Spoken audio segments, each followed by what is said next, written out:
Muy buenos días a todos y a todas.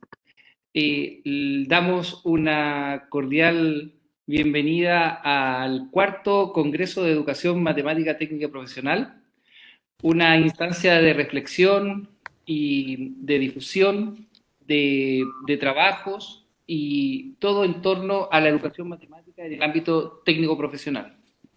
En esta cuarta versión estamos enfocados en el uso del conocimiento matemático para la matemática del siglo XXI y en ese sentido hemos querido preparar un evento donde puedan integrarse muchas de estas visiones relacionadas al uso del conocimiento matemático en los diferentes contextos, en particular en los contextos de especialidad que hay dentro de la educación técnica profesional y de otros donde la comunidad de educación matemática, tanto nacional como latinoamericana, también nos van a mostrar durante estos 3 días de jornada. En primer lugar, vamos a dar la palabra a José Miguel Arauz, que es subdirector de proyectos y programas transversales de INACAP, que nos va a dar este puntapié inicial a esta cuarta versión del CENTIP 2023. Muchas gracias, Germán. ¿Se escucha bien? ¿Se escucha bien? Bueno, tal como tú lo hiciste, quisiera también dar la más cordial bienvenida a todas y a todos los que están conectados y participando de esta cuarta versión del Congreso de Educación Matemática Técnico Profesional 2023. Nos tiene muy orgullosos porque esta es una instancia que ya llevamos por cuarto año consecutivo realizando y se ha ganado un lugar, ¿cierto? Con foco en cómo debemos trabajar las matemáticas en la educación técnico profesional. Es una instancia que contará además con presentaciones de destacados y destacadas expertos y expertas nacionales e internacionales en educación que abordarán enseñanza de las matemáticas en el ámbito técnico profesional a través de charlas magistrales, de talleres de especialidad, de ponencias, etcétera. Quisiera mencionar, ¿cierto?, una frase que me llamó la atención de este año, ¿cierto? Una profesora de matemáticas, doctorada en pedagogía de Stanford, hace una cuña, ¿cierto?, en un correo de UNESCO y dice, bueno, las matemáticas tienen un obvio problema de percepción de los estudiantes, ¿ya? Y esta frase, que nosotros de alguna u otra forma hemos permanentemente reconocido en nuestros estudiantes técnicos profesionales, quizás encarna un poco el foco también de este congreso, ¿ya? ¿Y a qué me refiero? Que efectivamente nuestros estudiantes, en particular el sector técnico profesional, son estudiantes que provienen de ciertos sectores más vulnerables en términos educativos y que han trabajado la matemática de una forma más tradicional y han tenido algunas carencias incluso en docencia, en matemáticas, en sus colegios, y por lo tanto recibimos personas, estudiantes que tienen cierta dificultad para abordar las matemáticas. Pero con el correr de los años nos hemos dado cuenta que esa dificultad muchas veces tiene que ver con este estigma que traen estos estudiantes respecto a la dificultad de enfrentar estas matemáticas. Y el estigma tiene que ver con que no han podido aprender, no han podido enfrentar estas matemáticas. Y la pregunta es, bueno, ¿son las matemáticas? ¿Son las matemáticas las abstractas? ¿O en realidad son los métodos tradicionales quizás lo que no han permitido que esos estudiantes realmente puedan abordar esto? Aquí no me quiero extender, solamente quiero dejar planteada esta pregunta porque cuando hablamos de un Congreso de Educación Matemática que se va a enfocar en el uso de la matemática en la especialidad, ¿cierto? En el trabajo que hemos recorrido respecto del uso de la resolución de problemas en matemática, de cómo vinculamos a nuestros estudiantes en el uso real de las matemáticas en su especialidad, es quizás justamente ese elemento motivacional que nosotros buscamos para que nuestros estudiantes comprendan que la matemática está en uso en permanente cotidianidad y que no es algo distinto, algo anexo. ¿Y cómo podemos llevarlo a eso? Es fundamental, ¿cierto?, para que nuestros profesores puedan ser los reales agentes de cambio para poder trabajar esta intencionalidad de aprendizaje con nuestros estudiantes, ¿ya? Llevarlos justamente al uso de las matemáticas.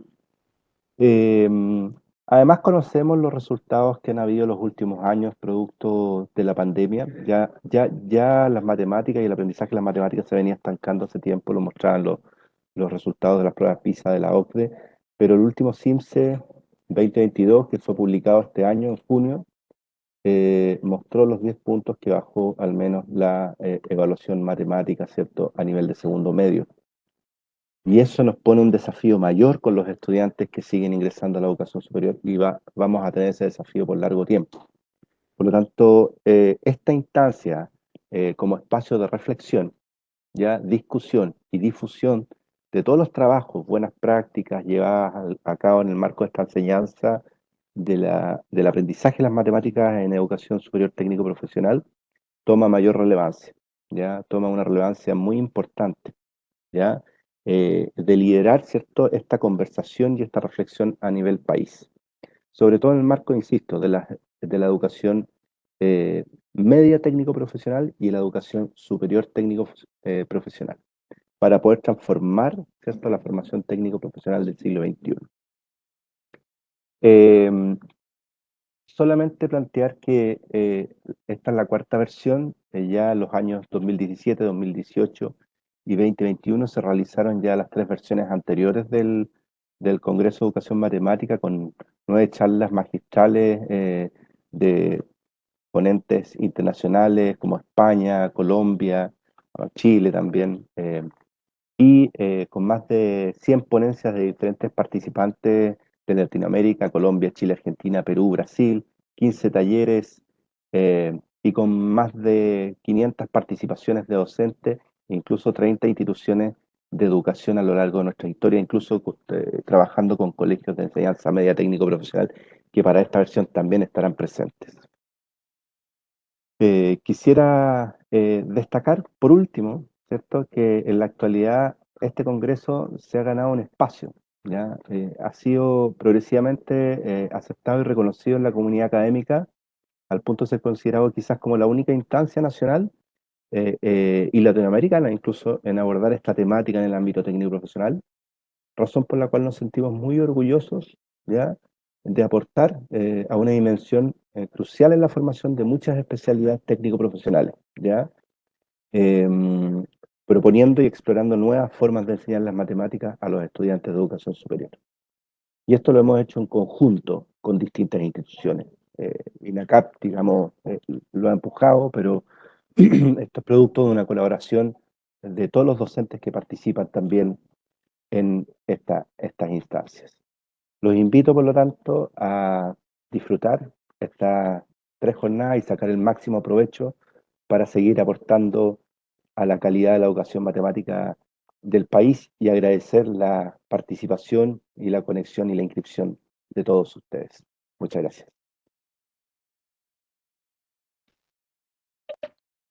Muchas gracias, José Miguel.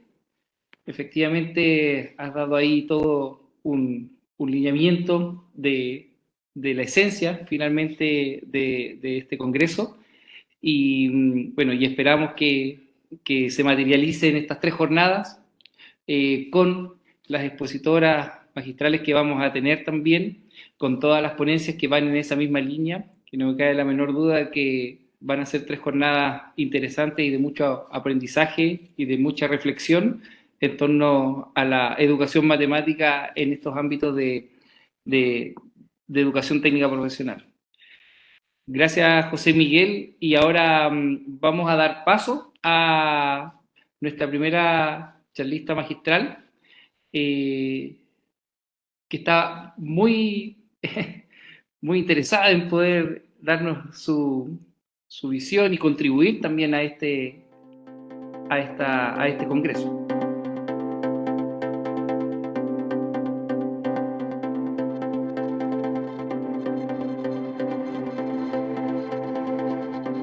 Les comento que nuestra primera invitada es Daniela Reyes Gasperini, es doctora en Ciencias del Centro de Investigación y Estudios Avanzados del Instituto Politécnico Nacional de México, en la especialidad de Matemática Educativa.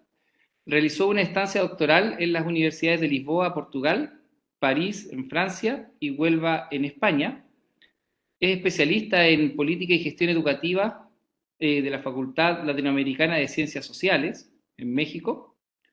Profesora de matemáticas por la institución insignia de la formación docente de la República Argentina, el Instituto Superior del Profesorado, Dr. Joaquín Vicente González, en Buenos Aires, y actualmente es directora general e impulsora de Empoderamiento Docente, una organización que promueve el desarrollo profesional y personal docente, a la vez que es asesora global en matemáticas de Teaching Group, donde diseña, implementa y da seguimientos a procesos de desarrollo profesional docente para profesores de escuelas secundarias y evaluaciones estandarizadas de medición de impacto y toma de decisión para Argentina, Colombia, México, Brasil, Uruguay y Rumania. Damos entonces el paso a Daniela, que dentro de su charla ella nos va a compartir la temática ¿por qué y para qué usamos las matemáticas?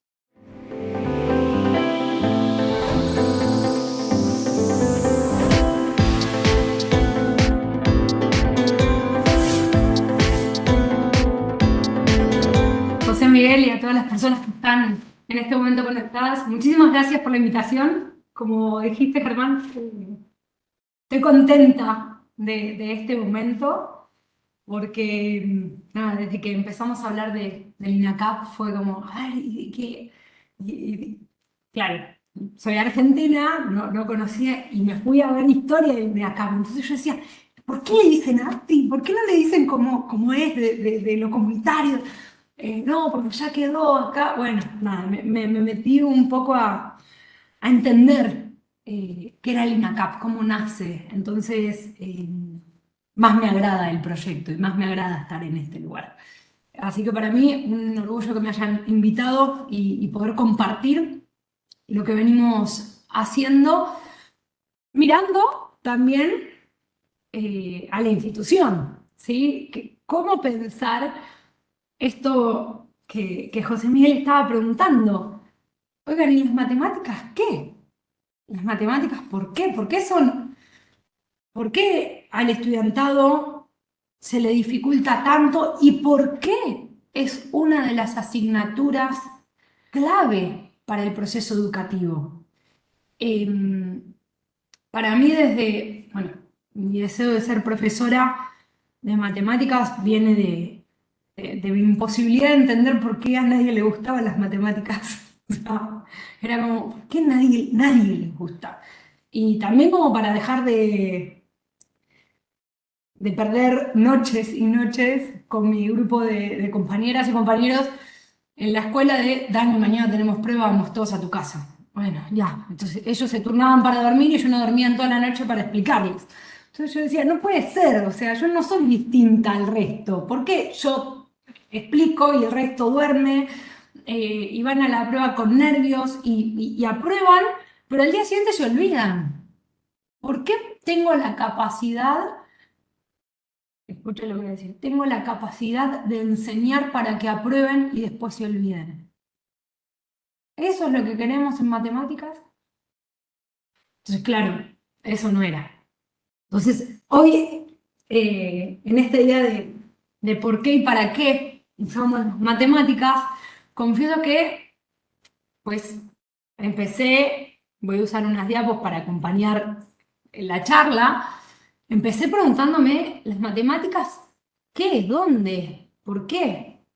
O sea, ¿dónde están las matemáticas? La matemática te va a servir para tu vida. ¿En dónde? Estudiantes que te dicen, todo bien, pero yo no veo ningún triángulo caminando. No, claro, pero está en todos lados. No vas a ver las matemáticas en todos lados. Lo que seguramente va a estar es en la creación de esto, por ejemplo, algo de matemáticas para poder crear un termo que mantenga el calor de mi agua para tomar mate. O en el celular va a haber algo de matemática para que la pantalla sea táctil. Pero no voy a ver las matemáticas. Y no es que no las voy a ver porque son abstractas nada más, ¿eh? No las voy a ver porque se materializaron en una acción. Ahora, en la escuela hay una idea de la matemática específica, las personas tienen una idea de la matemática, el estudiantado tiene una idea de la matemática, que tiene mucho que ver con esto del estigma. ¡Oh, me tocó matemática! ¿Cuántas personas en la sociedad eligen carreras que no tienen matemáticas? Su elección es, yo voy a seguir esto y aclaran. Nota al pie, porque no tienen matemáticas. Claro, eso transforma la sociedad. ¿Qué vamos a hacer con esa transformación de la sociedad producto del desguste hacia las matemáticas? Y la pregunta es, ¿qué es lo que no les gusta al estudiantado? La verdad, a mí, escuchar música en un idioma que no conozco, que no puedo entender lo que está diciendo, no me gusta. A Daniela. O estar en una conversación donde están todos hablando un idioma que yo no entiendo, no me gusta, porque no soy parte. Entonces, lo que no gusta muchas veces es no poder ser parte de una interacción. Y eso puede que esté pasando en las aulas. No soy parte de mi clase de matemáticas. Quedo inmediatamente afuera ante una pregunta matemática. También tenemos la historia, donde hay matemáticas, tenemos la ciencia, donde hay matemáticas, tenemos un montón de cosas. Y la pregunta es, bueno, ¿pero qué son las matemáticas? Y ayer empecé a tirar preguntas. Díganme qué son las matemáticas. A profesoras y profesores de matemáticas, ¿qué son? Esta es, en particular, googlear y decir qué son las matemáticas y nacen, bueno, tienen la variedad que gusten de respuestas de qué son las matemáticas, dependiendo cada postura.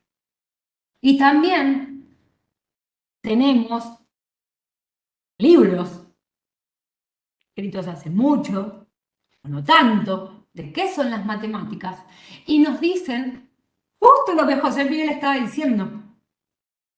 Por eso cuando hablaba yo me reía y decía, claro, es lo que está sucediendo. O sea, fíjense que ese texto, que es de 1955, nos dice que hay una tendencia a hablar en la enseñanza sobre un entrenamiento de resolución de problemas, pero que eso no va a generar independencia intelectual. Porque el desarrollo del pensamiento matemático, esta idea de desarrollar la habilidad, desarrollar la competencia, de desarrollar el pensamiento matemático, nos permite tomar decisiones. Voy a hacer una analogía. Distintos alfabetos. ¿Para qué son los alfabetos? Entender un alfabeto es poder comunicarnos. No es únicamente la construcción de palabras. Entonces, entender los números, pensar matemáticamente, no es solo conocer los números y operarlos.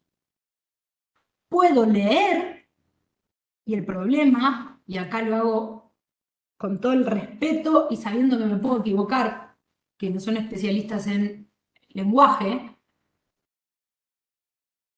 uno de los problemas que tenemos hoy es que las personas pueden leer, pero no hay interpretación de la lectura. Más o menos nos pasa a nosotros cuando las personas pueden operar, pero no hay desarrollo del pensamiento matemático. ¿Queremos que sepan leer o queremos que entiendan lo que leen? ¿Queremos que sepan operar o queremos que entiendan lo que están operando? Bueno, yo me voy por la segunda. De que signifiquen eso que están operando. De que le den sentido.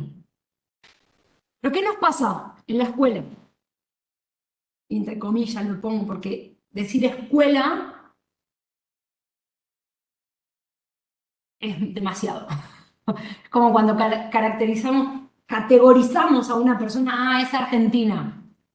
Sí, somos un montón en Argentina, o sea, no, con una persona es mucho. Bueno, lo mismo con escuela, hay muchas escuelas. Famosa idea de transposición didáctica. Famosa en cuanto a de verdad, de ser famosa y en cuanto a cómo permea en nuestro quehacer docente. Sabemos que hay un saber sabio y nos han dicho que ese saber sabio se va transponiendo hasta llegar a lo que es el saber enseñado, que es lo que hace profesor a profesor en el aula. Ahora, ese saber sabio pareciera que es el único que se considera al momento de llevarlo al aula. Hay autores que dicen, ojo, porque lo que está en el aula no es únicamente lo que se transpuso del saber sabio, sino que es una creación propia de la escuela. Pero además de eso, de esa transposición didáctica que nosotros queremos y promovemos realizar, tenemos lo que nos rige de lo que es la competencia propiamente, la competencia matemática. Puede tener variantes, la idea fuerza suele ser la misma, que es cómo una persona hace uso de esas matemáticas, que tiene que ver con el lema de este congreso. Cómo la matemática me sirve como fundamento, cómo la matemática me sirve como elemento para toma de decisiones. Ahora, la pregunta es, esa matemática que está en la escuela, y ahora vamos a tirar las paredes de la escuela, edilicias de esa escuela. Esa matemática, ¿podemos modificarla? Me voy a ir a una teoría en particular. Hay muchas teorías que pueden trabajar sobre esto. Yo me voy a ir a la que he estudiado más.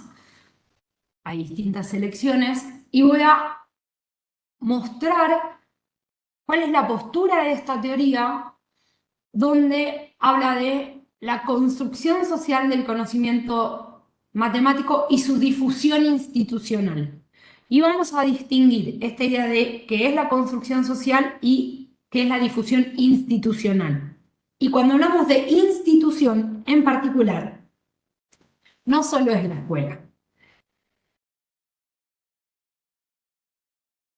Muchas veces hemos escuchado, acá hago un paréntesis, el proceso de enseñanza-aprendizaje. Bueno, a mí me gusta separarlos. El proceso de enseñanza y el proceso de aprendizaje. ¿Por qué? Porque puede existir uno sin el otro. Puedo enseñar sin que nadie aprenda y puedo aprender sin que nadie haya tenido la intención de enseñarme. Cuando ocurren las dos, genial. Pero, ¿cómo hablamos? ¿Dónde pongo mi foco cuando hablo del proceso de enseñanza y dónde pongo mi foco cuando hablo del proceso de aprendizaje? Si estoy hablando del proceso de aprendizaje, voy a querer entender cómo la otra persona va a construir sus ideas. Si me paro desde el proceso de enseñanza, voy a estar pensando en cómo yo voy a generar escenarios para que otra persona construya ideas. Pero claro, distinguirlos me permite accionar teledirigidamente, ¿sí? Acciones específicas. Vuelvo, cierro paréntesis y vuelvo a esta idea de la construcción social del conocimiento y la difusión institucional.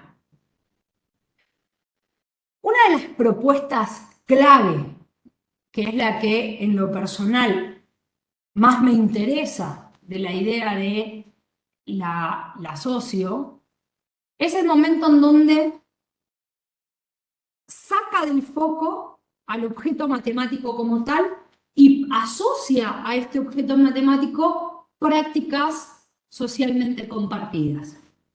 Estoy hablando de cosas extrañas, ahora voy a dar un ejemplo. Saca del foco no significa que anula al objeto matemático, sino que trabaja con lo que antecede y acompaña a ese objeto matemático.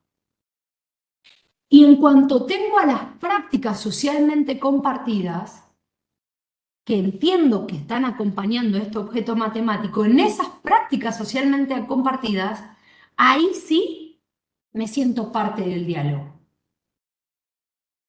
Porque puedo no conocer el concepto matemático, pero sí hago lo que tiene relación con ese concepto matemático. Entonces, una de las propuestas es entendamos dónde está, ahora vamos a ver específicamente esta idea de dónde están estas matemáticas, trabajemos con esa construcción de los distintos escenarios donde existe la matemática, donde se hace matemáticas y se piensa matemáticamente, para trabajarlo y volverlo en un acto educativo a la institución educativa. Esa es la idea base que tiene esta teoría, donde analiza las prácticas asociadas a los objetos, construye situaciones de aprendizaje que vuelvan a la escuela desde la idea de la matemática en uso. ¿Por qué? Porque hubo una discusión fuerte, la hay desde hace mucho tiempo, donde sobre todo profesoras y profesores salimos en periódicos como los que no quieren enseñar o el estudiantado como los que no quieren aprender. Entonces se vuelve una dicotomía de es el estudiantado que no quiere aprender, es el profesorado que no enseña, pero también podemos hablar de lo que hace la matemática. Una de las ponentes que va a estar en este congreso es Daniela Soto, quien habla, quizás les hable de la despersonificación de este problema, que es cómo dejamos de culpar a personas y hacemos cosas sobre la matemática que está puesta en juego y de ahí transformamos. ¿Cómo hacerlo? Pensemos en una triada en donde esta idea del saber, el estudiantado y el profesorado está inmerso en un contexto. Esa triada no solo ocurre en la escuela y en el aula. Esa triada, ese proceso de aprendizaje está en muchos escenarios distintos al aula.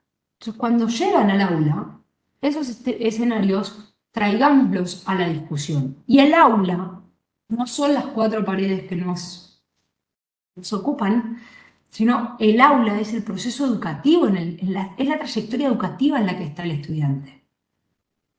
Es la institución toda, es su vida, es su día a día, es el proceso completo en el cual vive el estudiante en su quehacer como formándose para futura y futuro ciudadano. Para traer a esta triada, reconociendo el contexto, tenemos que pensar en distintos escenarios. Teníamos la escuela, está bien, hay un saber escolar, que es un saber que podemos decir que es la transposición didáctica o que es la construcción de la escuela propiamente de lo que es la matemática. Tenemos el saber sabio, pero también tenemos otros saberes que están en el día a día de las personas. Entonces, fíjense, y acá es la importancia de romper con esta idea de que es solo la transposición didáctica como del saber sabio al saber enseñado. Porque ese saber sabio hay que incorporarle, o proponemos incorporarle, los saberes populares, los saberes técnicos, distintos saberes que hacen a la sabiduría humana, que no es únicamente el saber sabio como la matemática axiomática que está dentro de la ciencia matemática. Hay otros saberes que podemos incorporar. Claro, cuando hacemos esta incorporación tenemos que tener cuidado de trabajar con la coherencia entre mi postura filosófica sobre lo que son las matemáticas y lo que hago en mi aula, ¿sí? Si yo tengo esta propuesta, pero en verdad sigo trabajando con la matemática de siempre, esta que me propone resolución de actividades específicas, procedimientos, significados específicos, y puedo tener un quiebre ahí de coherencia entre lo que digo y lo que hago. Para los profesionales de la educación, profesoras y profesores en distintas áreas, profesionales de la educación, lo que se recomienda es siempre tener una disciplina de referencia con quien pueda dialogar desde mi localidad, conociendo la globalidad, para poder tener acciones específicas probadas, y vamos a hablar un poco de qué es esto de la investigación. ¿Para qué nos sirve la investigación? ¿Qué tiene de importancia realizar investigación? En este momento, donde estamos en la escuela y tenemos que enseñar matemáticas y el estudiantado tiene que aprender matemáticas, los contenidos tienen que ver con álgebra, proporcionalidad, cálculo, geometría, probabilidad, y muchas veces sucede que el estudiantado considera que álgebra es distinto a geometría. Muchas y muchos en este momento pensaron, para mí también, sí, claro, movilizan aspectos del pensamiento matemático diferentes. Entre todas estas ramas, lo que hacen es el desarrollo del pensamiento matemático.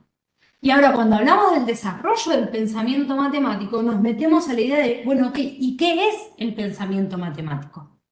Y en esta idea de qué es el pensamiento matemático, nos encontramos con distintas definiciones o caracterizaciones donde no se habla de un tipo de idea específica de lo que es el pensamiento matemático.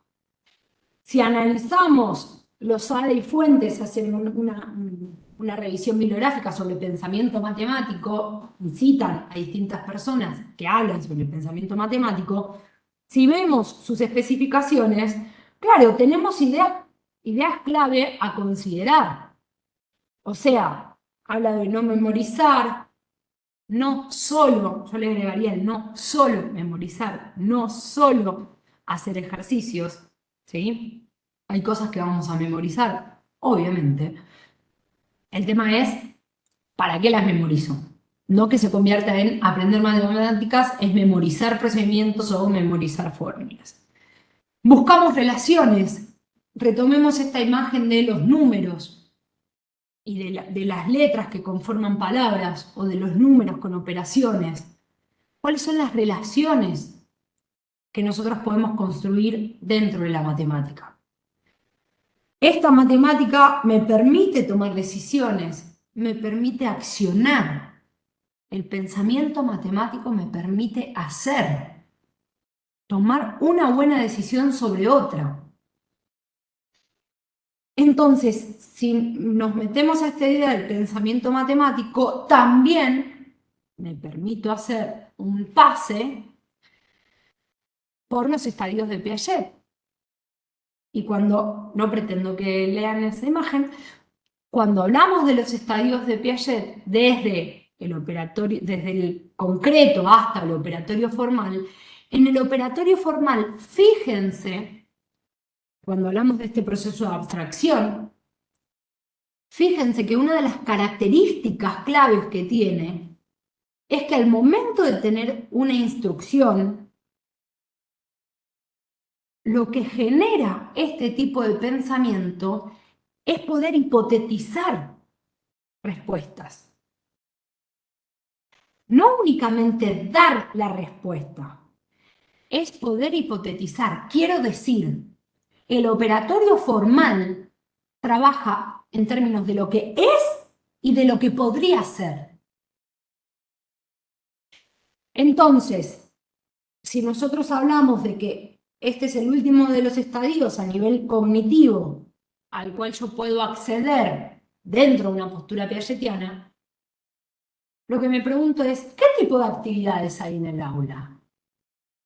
En matemáticas. ¿Hay actividades donde puedo tener respuestas distintas a una misma pregunta? ¿O eso no es matemáticas? Si yo tengo dos respuestas distintas a una misma pregunta matemática, el profesor o la profesora se equivocó. Algo está mal.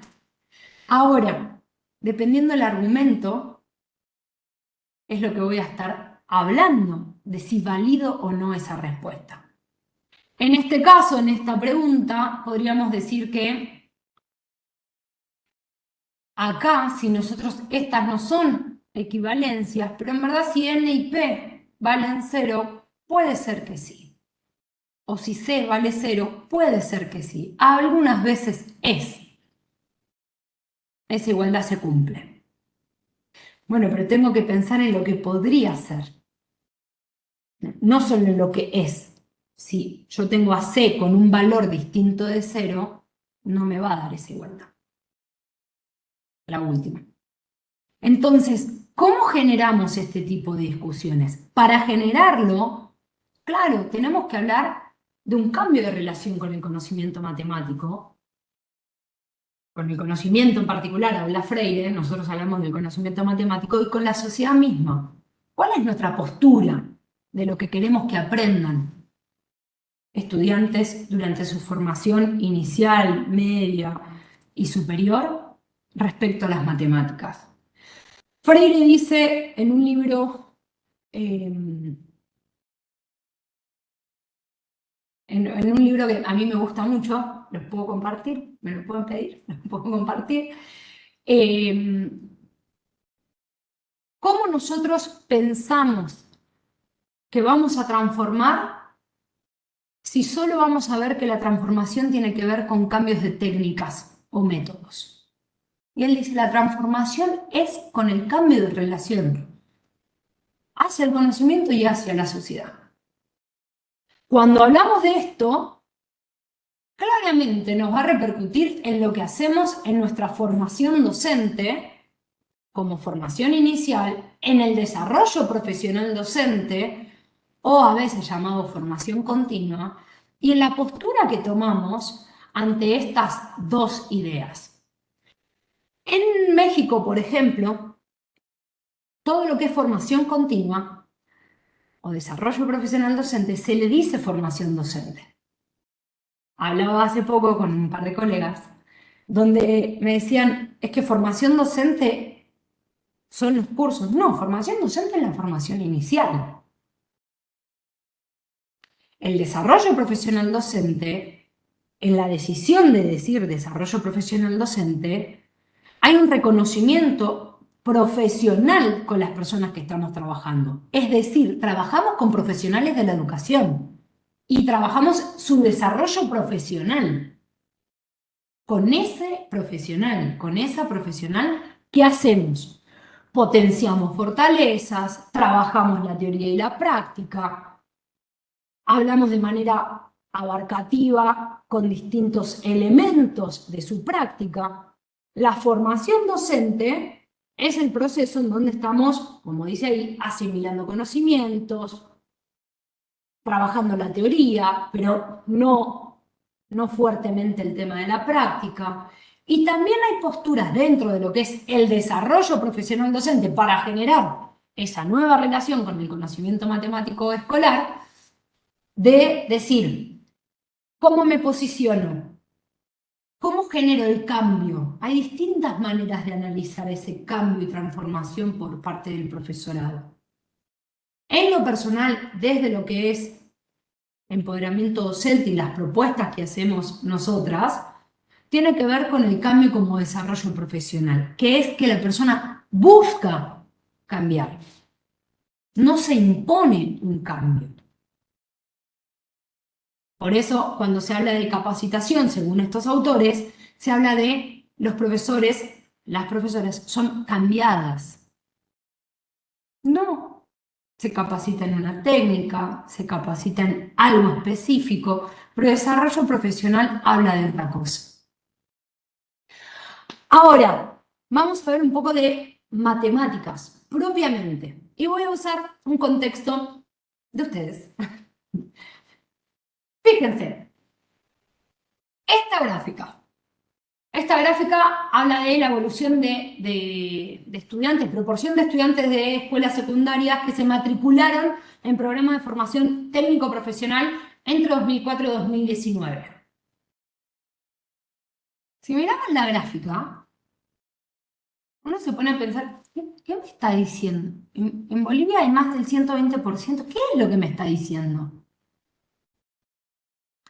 Para poder interpretar esta gráfica, yo necesito saber y trabajar con elementos gráficos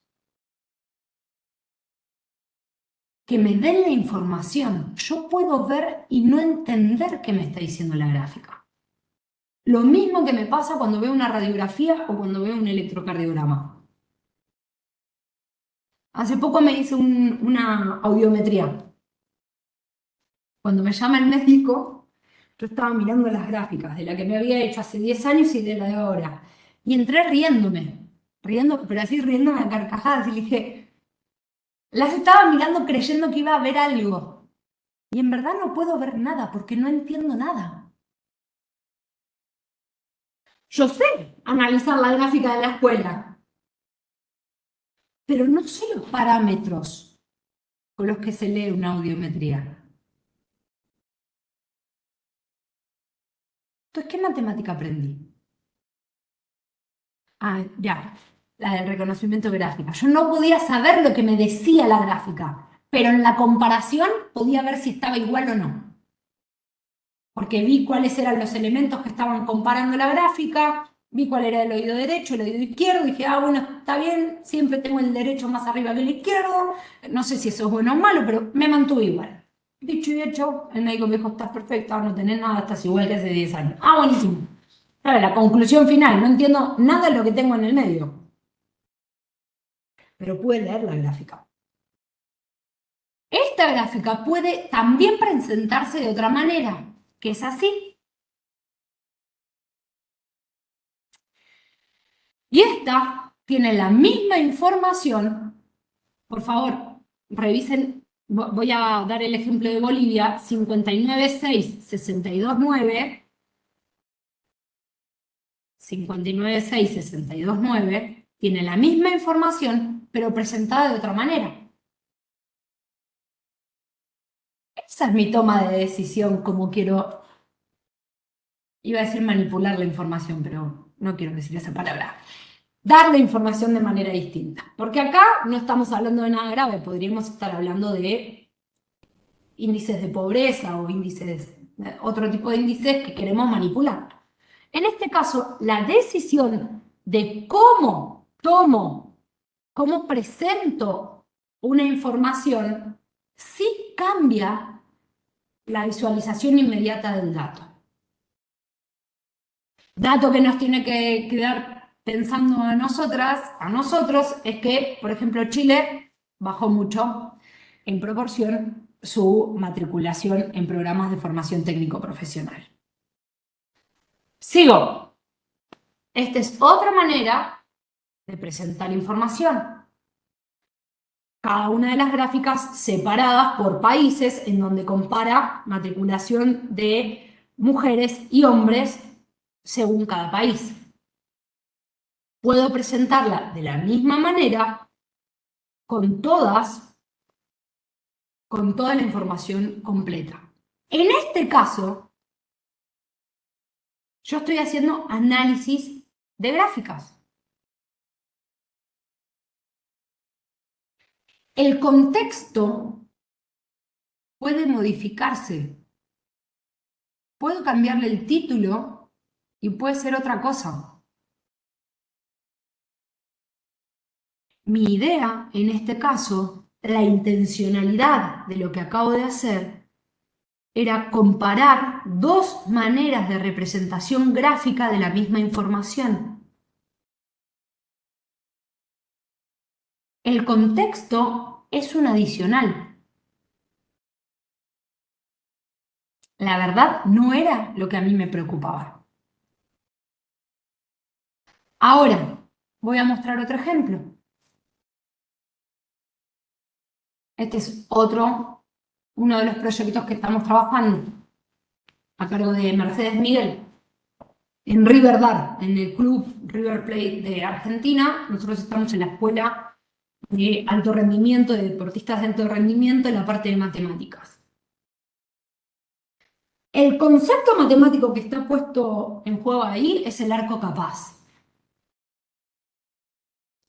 En este caso, el contexto es el que me permite a mí ver qué matemática voy a poner en juego. Tengo la cancha de fútbol, una de las áreas de la cancha de fútbol, y lo que voy a estar discutiendo es el ángulo de visión del jugador o de la jugadora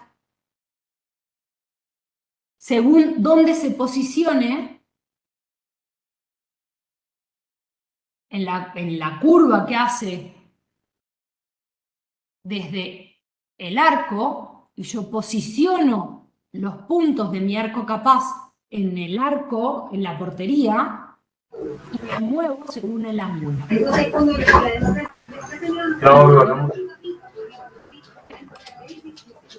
Y también me voy a mover en el área grande, y voy a tomar decisiones de dónde, según el arco capaz, dónde me conviene posicionarme. Y voy a empezar a ver algunas tomas de decisiones de los jugadores de dónde se posicionan para patear al arco.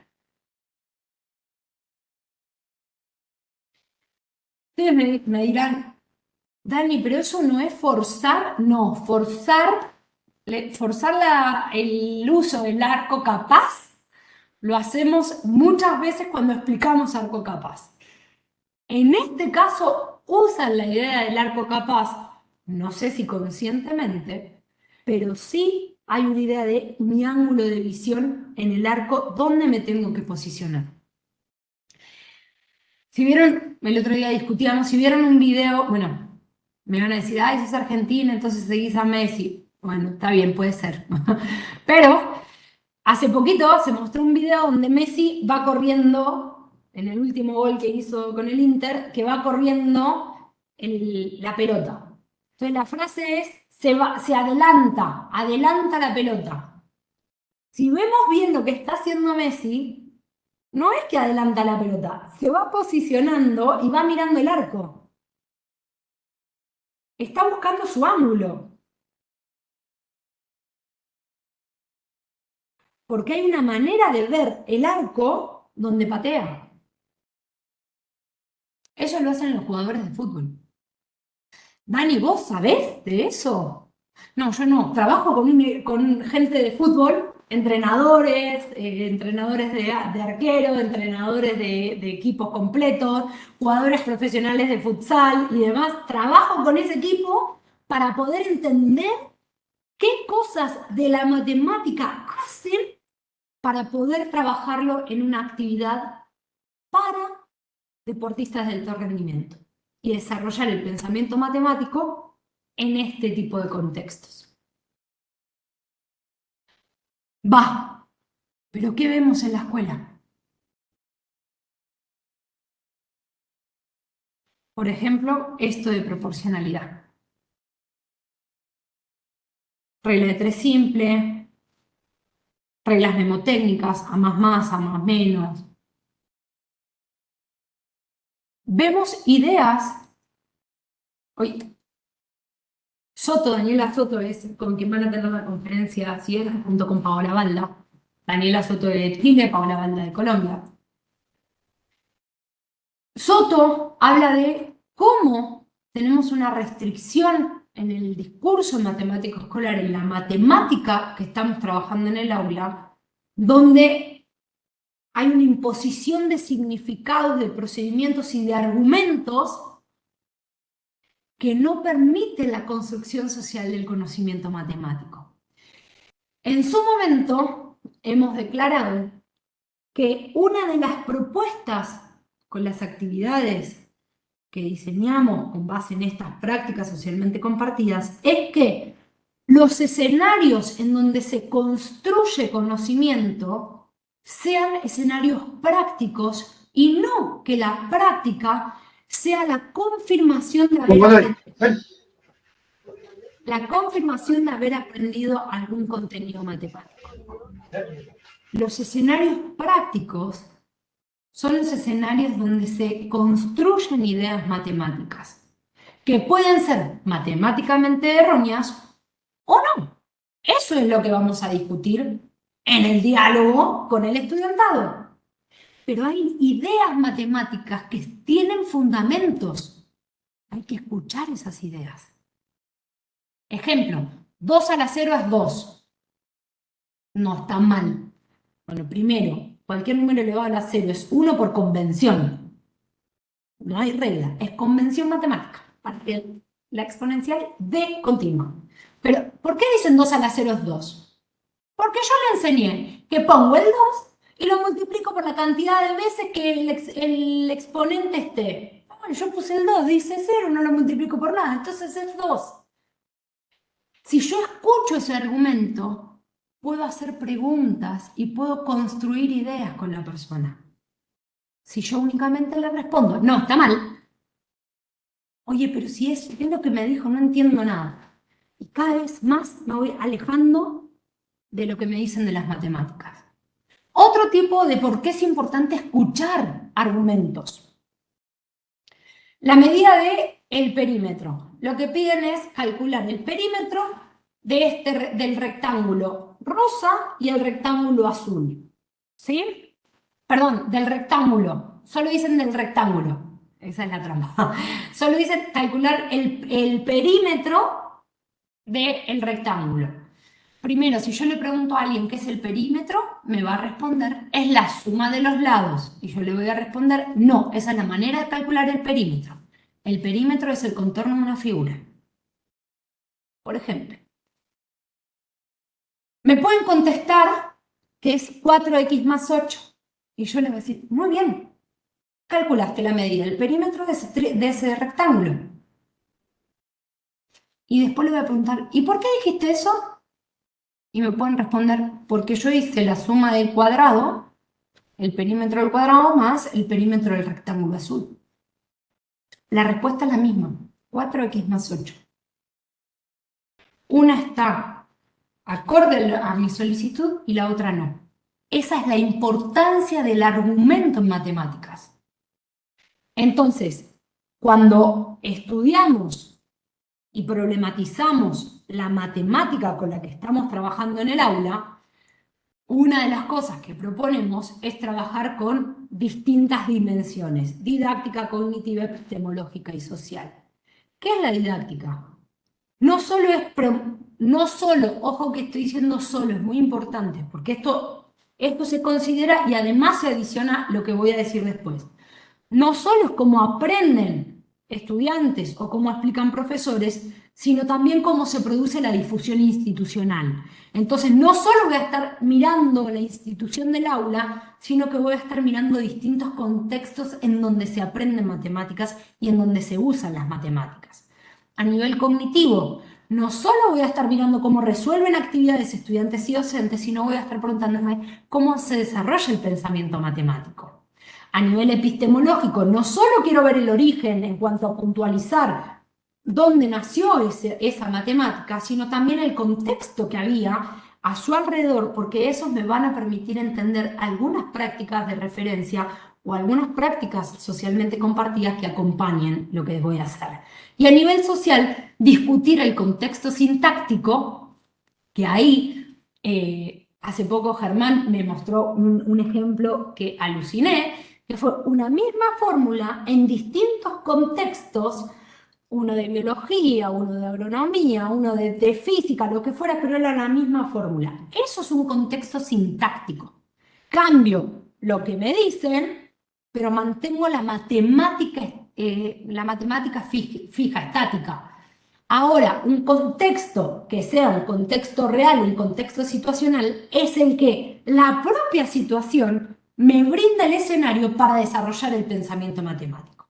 Esa actividad es más compleja que hacer actividades de contexto sintáctico, pero sí, también son más eficientes. Ahora, en esta problematización, yo le voy a dar un ejemplo de la problematización de la matemática en general, de la proporcionalidad. No me voy a meter con esto por honor al tiempo, pero sí cómo podemos ver esta diferencia de los contextos que estoy diciendo. contexto situacional a nivel sintáctico, ¿sí? O sea, ¿qué es lo que dice? Un coche consume 8.4 litros de gasolina cada 100 kilómetros. ¿Cuántos kilómetros puede recorrer con 25.2 litros? Típica actividad que nosotros vemos en libros de texto o que generamos en el aula. Cuarto valor faltante es lo que se quiere generar y el contexto es un contexto ficticio, ¿sí? Todavía no me ha pasado que vaya a cargar gasolina de esta manera ni que me haga esta pregunta. Antes no manejaba, no tenía auto, entonces siempre dudé. Ahora que tengo auto, manejo, sigo sin hacerme esa pregunta. Distinto es el escenario que plantean colegas de Israel, donde, si les gusta la idea de proporcionalidad, este libro es un libro hermoso. Bueno, esto es un artículo, pero lo que hacen ellos, Ben Chaim, es fantástico lo que hacen con el tema de la proporcionalidad y actividades reales. Acá lo que se preguntan es, en una manifestación hay dos periodistas que uno dice que hay 100.000 personas y el otro dice que hay 200.000 personas. Entonces la pregunta es, ¿por qué están dando esta información de manera tan distinta? Y ahí se discute la esencia de la noción de proporcionalidad, que es la construcción de unidad de medida a partir de dos datos, en este caso la densidad, cantidad de población por metro cuadrado, y discuten la esencia de la proporcionalidad. ¿Por qué? Porque al estudiar lo que es la proporcionalidad, nosotros podemos trabajar con la idea de que más allá, voy a saltear a la otra, más allá de esta evolución conceptual, que es razón, proporción, proporcionalidad, hay prácticas que acompañan a esa evolución que tienen que ver con comparar, equivaler y conmensurar. Conmensurar como medir con determinada proporción. Entonces, ¿qué me estás queriendo decir con todo esto que me estás diciendo? Si nosotros queremos una relación diferente con el conocimiento matemático escolar, una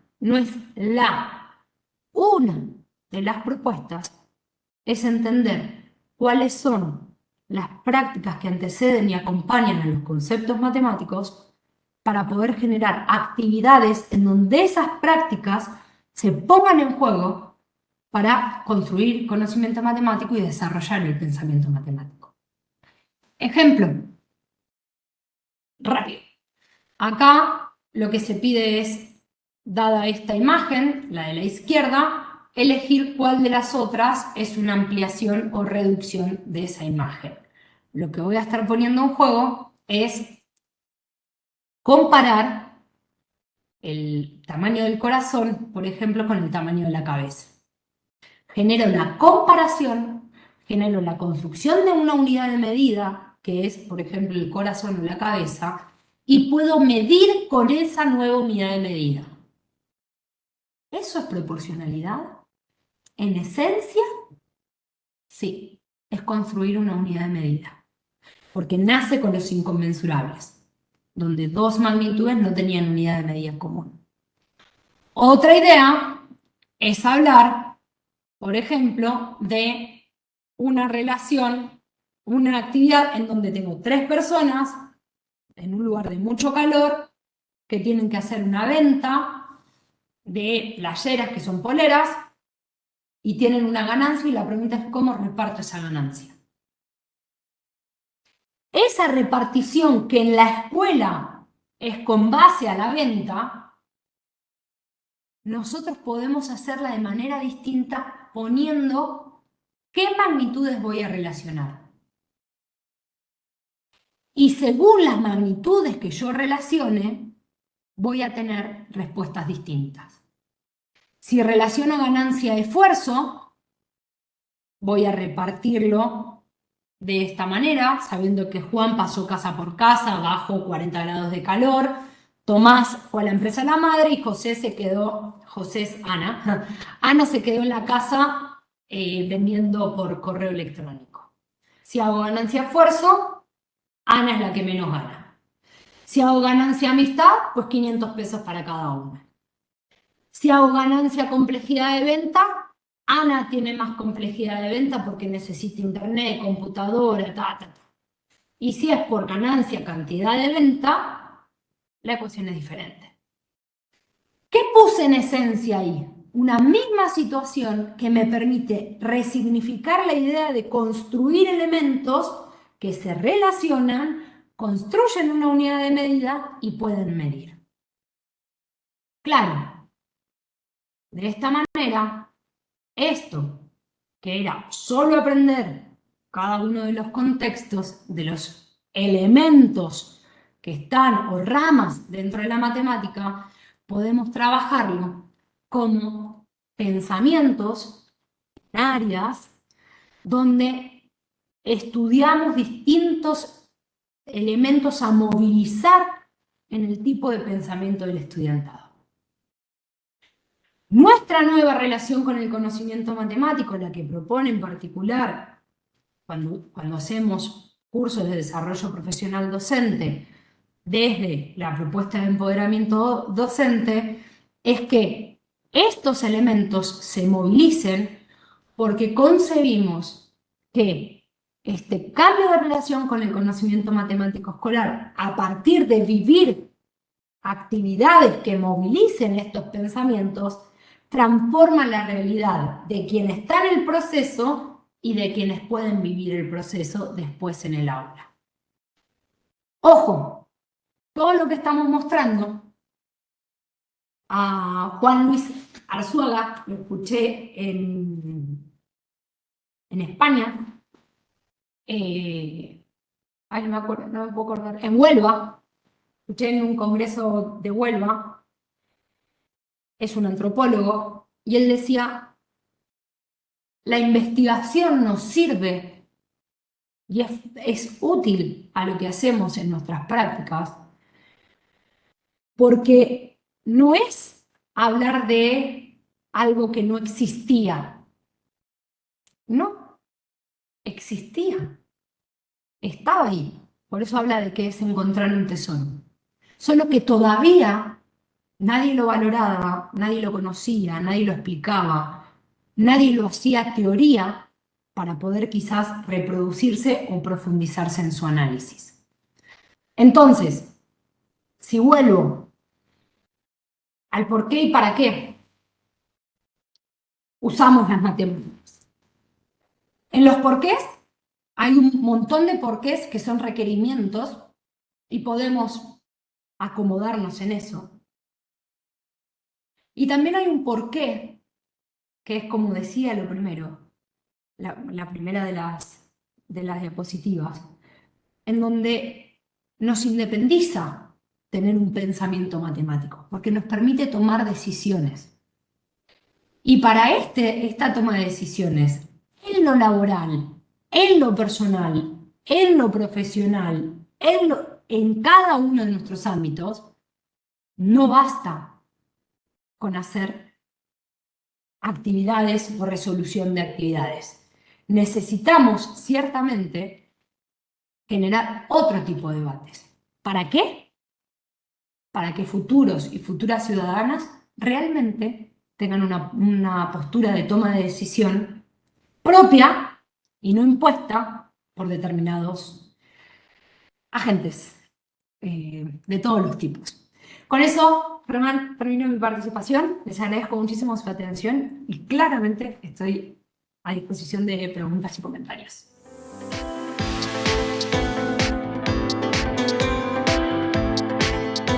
Muchísimas gracias, Dani. Una charla, unas reflexiones bastante profundas. Nos hacen ahí mucho sentido a quienes estamos trabajando en toda esta transformación que se hace de las matemáticas. Muy interesante. Me estaban preguntando si quedaba grabada y efectivamente sí va a quedar grabada para también después compartirla. Y abrimos la ronda de preguntas para acá, para el público asistente.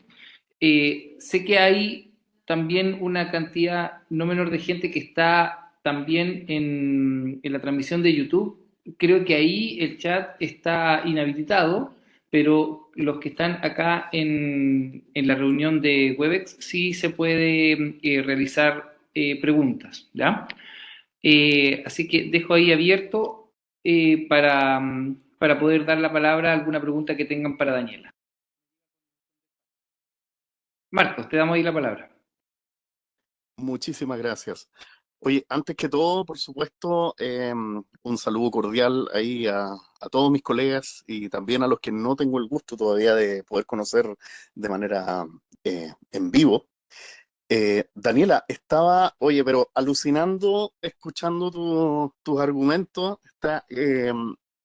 Claro, como dice Germán, hace todo el sentido del mundo. Y fíjate, mira, tengo dos puntos que aclarar contigo y me encantaría poder exponerlos porque no voy a tener otra oportunidad para poder hacerlo. Así que, por favor, mira, primero, em, hay, hay unos textos súper antiguos del American Mathematical Society que hablan acerca justamente de la forma en la que se enseña la matemática en la educación superior. Y está escrito por matemáticos, ¿cachai? Por profesores, sino que literalmente son científicos, pues, ¿cachai? Ganadores, no sé, pues, de Fields y de premios de ese tipo. Y el primero de ellos que propone es Klein, Felix Klein. Y él dice que, claro, hay un tema ahí respecto de la forma en la que se enseña la matemática en la universidad, porque dice que se deja muy de lado la intuición. Y para él, como científico, la matemática es esencialmente intuición.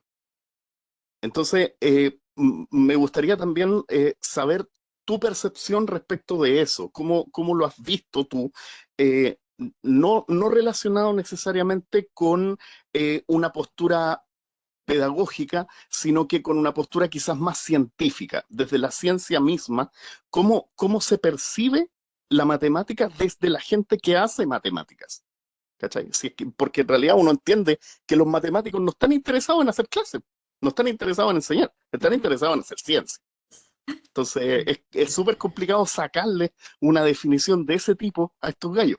Sí, de hecho son re pocos los que han escrito ese tema, pero de ahí para abajo hay como una línea más o menos clara que llega incluso hasta el Fields de los 70 que es Sergei Novikov, y también dice lo mismo. Dice que él está completamente en contra ahí de los fundamentos algebristas y toda la cosa. Dice, no, volvamos a la intuición y todo. ¿Ya? Entonces, eso, ¿sí? Sí, sí, 100%. Me río porque, claro, es como ver una telenovela, ¿sí? Claro, De científicos y científicas. claro, Em, hay un tema ahí. Adelante, Daniela, por favor. sí. Marcos, por qué digo esto de la telenovela? Fíjate que cuando hablamos de la transposición didáctica, hace poco que estuve en una sesión en sesiones de didáctica de la matemática, donde tenía que, como he aprendido en Chile, pasar el ramo de didáctica. Yo le decía, las materias no se pasan, se construyen.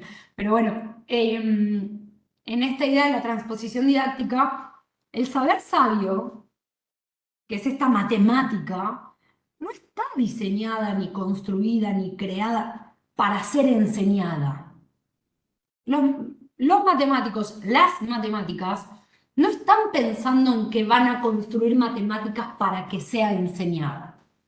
Las escuelas, las instituciones educativas, lo que hacen, por eso a mí me gusta este autor portugués que contradice a la transposición didáctica, las escuelas son las que trabajan, en particular, una matemática escolar para formar futuras y futuros ciudadanos. Entonces, cuando queremos que todos seamos amigos y que todos pensemos igual, en verdad no. Las matemáticas y los matemáticos que hacen matemáticas, si ven qué tipo de matemáticas trabajamos, a ver, pongámonos una persona que hace física en una clase de física. O mejor, en una clase de matemáticas cuando queremos hacer un contexto físico. ¿Qué nos van a decir? Ah, hacen cualquier cosa menos física, ¿eh? Y se quedan mirándonos como, ah, están inventando. Nada de lo que están diciendo es real. ¿Por qué? Porque hay un montón de variables que en la ciencia de la física se quedan y se analizan y en la escuela no, porque la intencionalidad es otra. Entonces, real, la intuición es parte de lo que hacemos. Hablaste de la intuición. Es parte de lo que hacemos, es parte de lo que hacen los y las matemáticas, ¿sí? Pero tenemos intencionalidades distintas. Si desde ese respeto dialogamos, podemos construir una intencionalidad conjunta, en nuestro caso, en el caso acá pongamos el caso del INACA, de técnicos profesionales. ¿Cuáles son las intencionalidades de cada uno de estos profesionales que pueden contribuir a la formación de técnicos profesionales en un futuro? Entonces, Marcos, mi opinión sobre esta discusión eterna entre matemáticos y, yo diría matemáticos educativos, también matemáticas y matemáticas educativas, es ¿cuáles son las intencionalidades de nuestras creaciones? Si entendemos dónde están nuestros pies, vamos a poder entender qué nos están diciendo. No vamos a hacer que los matemáticos y las matemáticas piensen como los didactas, ni los didactas queremos pensar como matemáticas.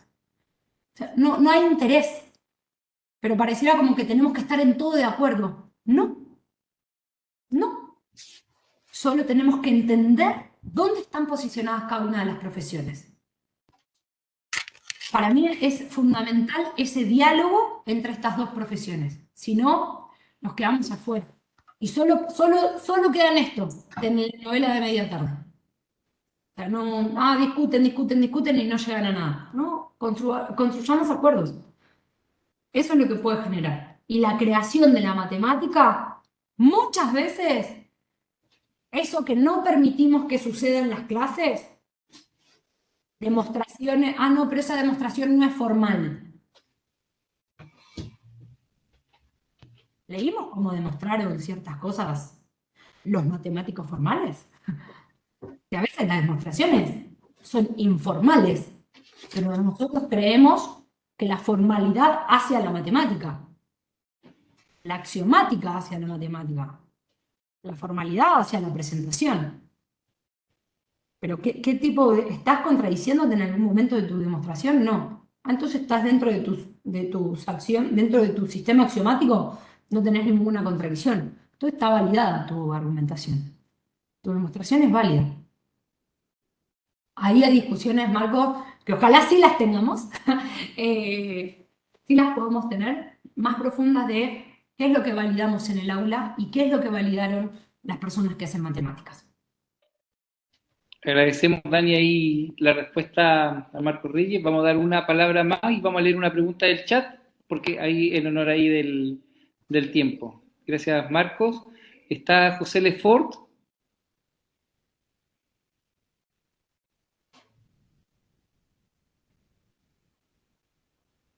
Ahí, no sé si me escucho ahí, ¿sí? Sí, te escuchas. Bueno, en primer lugar, Daniela, muchas gracias porque la verdad que escucharte fue apasionante, al menos para mí, se lo comentaba a Germán, ¿cierto? Por interno, porque me recuerdo mi infancia, entonces a uno como que le resuena el por qué uno era malo para las matemáticas, ¿no? Entonces, yo no soy matemático, no trabajo en matemáticas, trabajo con Germán, pero soy antropólogo social, psicólogo, entonces me resuena mucho lo que tú planteas con una investigadora del siglo XXI, digámoslo, con hallazgos de ahora, respecto de cómo aprendemos o no aprendemos matemáticas, que es Joe Boller, ¿ya?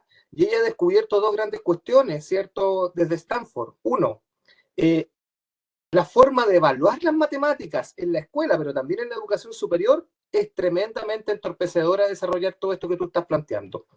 Dos, las tareas que damos en matemáticas, descubre Joe Boller en sus estudios con escolares y adolescentes, también entorpecen esto de que el profesor habla, muestra la fórmula, guía, evaluación de memoria. Y tres, un hallazgo que tiene que ver con que ella plantea que hay que alejar la velocidad de las matemáticas, este apresuramiento, porque en un espacio nosotros tengamos que resolver rápidamente 5 problemas y el que lo hace mal no aprendió. Entonces ella dice, mira, tenemos que dar el espacio a una cuestión que probablemente hemos visto más cercano al mundo de las artes que al de las matemáticas. Tenemos que dar, como lo preguntó alguien delante, ya le llamó intuición, pero dice, tenemos que dar espacio a la creatividad en las matemáticas. Una cuestión que requiere tiempo. Entonces, me hizo acordar de Joe Boller, que yo la sigo harto, ¿cierto?, respecto al aprendizaje en matemática, pero quiero saber, ¿qué opinas tú? Porque yo tengo la percepción desde mi mundo, ¿cierto?, de que lo que mayormente entorpece el aprendizaje de niños, jóvenes y adultos de las matemáticas es la forma de evaluarla. Quiero saber tu opinión. Bueno, gracias, José, por la intervención. Evaluación, ¿qué tema? Voy a retomar, voy a responder, no es responder, sino es dar mi opinión. Agradezco que me pidas mi opinión. También voy a sumar lo que está diciendo Ricardo en el chat, que es cómo podemos relacionar la hibridación y la sinapsis en la educación matemática y el pensamiento matemático en contextos socioculturales tan distintos. Y también lo que dice Jorge sobre... Esto, destaco lo abordado en la transposición entre el saber enseñado al saber aprendido, y después Ricardo se suma en cuáles son las tendencias actuales en relación al desarrollo de habilidades y de conocimientos de la enseñanza de las matemáticas. Leo las preguntas para que también se sepa qué quedaron pensando las personas que están en el encuentro. Y voy a tratar de abordarlas. José, a ver, sí. La manera en la que, por eso hablo del cambio de relación con la matemática escolar que nos permite transformar la realidad. Y de manera colateral se transforma la dinámica en el aula. ¿Sí? ¿Qué es lo que pienso yo? Si solo hablamos de cambiar técnicas del tipo cómo enseño, qué material uso en el aula y demás, eso es un cambio de técnicas que, retomando a Freire, no genera la transformación, sino es cambio el método, pero la matemática sigue usando la misma matemática. ¿Me explico? Puedo ser más dinámica en el aula, puedo usar material concreto, pero la matemática es la misma. Entonces, si yo cambio esta relación con la matemática, puedo generar escenarios en donde la creatividad, la construcción de matemáticas, sí, estoy hablando de construir matemáticas. O sea, pero Daniela, nosotros vamos al aula a enseñar matemáticas y ellos van a aprender sobre matemáticas. Sí, pero hay momentos, hay escenarios que yo puedo diseñar en donde lo que hagan para atender alguna situación sea la construcción de alguna idea matemática. O sea, esa construcción, ese escenario es el que tenemos que generar. Entonces, se lo pedí a Germán por interno, te lo pido a vos, José, por favor, dame el nombre bien de la autora. No la conozco a esta investigadora, entonces para poder leerla, o quizás sí la conozco y no lo logro identificar con el nombre escuchándolo. Pero sí me sumo a esta idea de cómo el tratamiento de las matemáticas, fíjate que no quiero usar la palabra de la manera de enseñar, no quiero personalizar el problema, ¿sí? No quiero entrar en ese debate de ellos tienen la punta, son ellos. No, la matemática que se presenta, que tiene que ver con lo que está diciendo Ricardo de este saber aprendido, qué queremos que aprendan los estudiantes, si cambiamos eso, tenemos que hacer cambios intrínsecos. Entonces, ahí es donde yo pondría el foco. Esa matemática que estamos queriendo que se enseñe, esa matemática que estamos queriendo que se aprenda, es la que puede modificarse.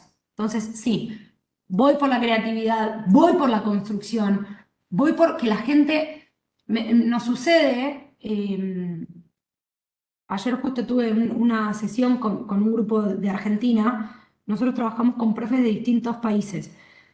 Y ayer decían, todos los pibes estaban pensando. Yo estaba sorprendida. Una profesora me decía, yo estaba sorprendida, estaban todos charlando. Y claro, eso en la evaluación no se ve. Porque al pibe, a la piba, le puede ir mal. Pero está en proceso de volver a querer acercarse a las matemáticas, que antes de conocerlas ya sabe que le puede ir mal. Porque en matemáticas tranquila, que la tía te va a explicar. Vos es que escuchás, no hagas libros si no te repruebas. Hay una idea, un fantasma alrededor de la matemática que hay que ir modificando.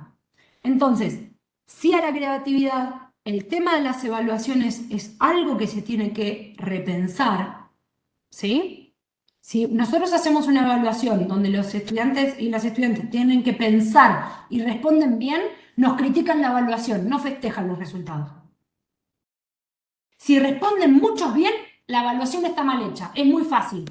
Pero, oye, pero te estoy diciendo que sí, está bien, mirá, acá tenés todo. No, pero mirá, el 60% aprobó, eso no. O sea, estamos más acostumbrados a explicar el fracaso que a entender el éxito.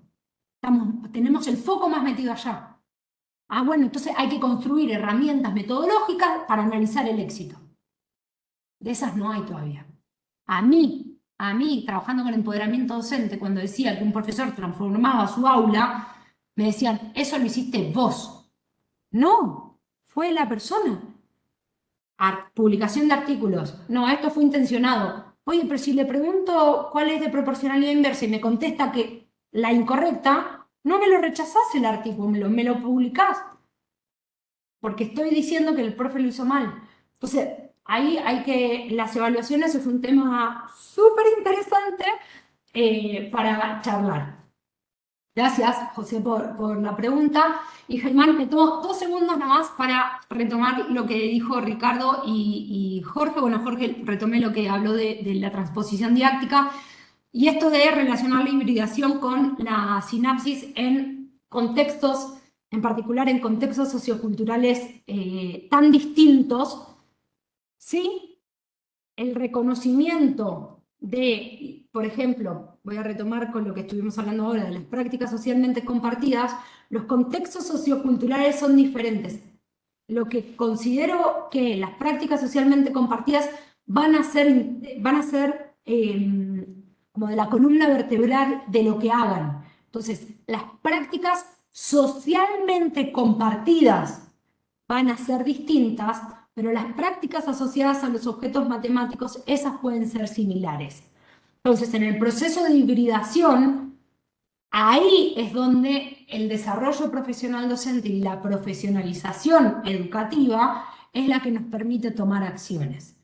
No basta con tener el material, tengo que tener yo un proceso de querer transformar esto que decíamos al comienzo de que salga de la persona, de querer hacer, no que te lo impongan para poder transformarlo. Y eso sí, Ricardo, algo que es sumamente importante es la comunidad.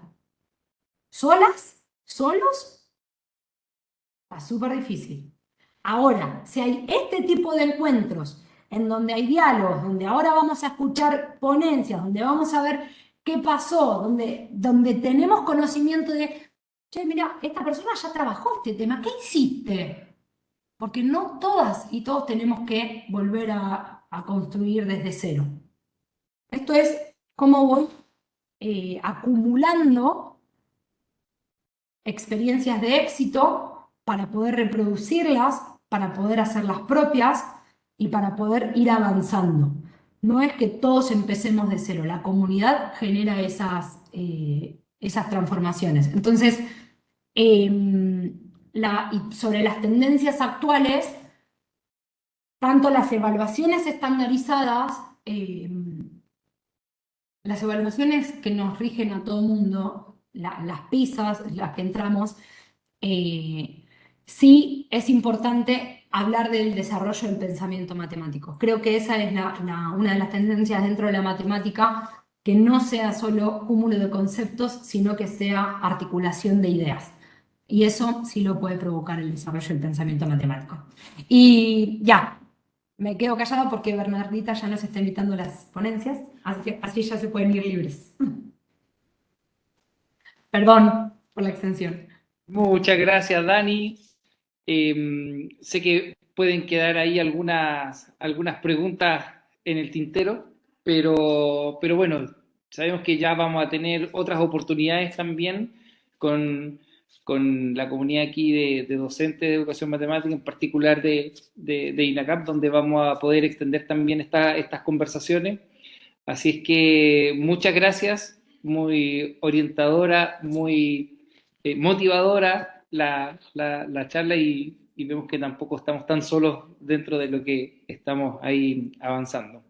Así que se agradece, le damos un aplauso virtual o un aplauso ahí físico para la charla magistral, la apertura de este cuarto Congreso de Educación Matemática TP.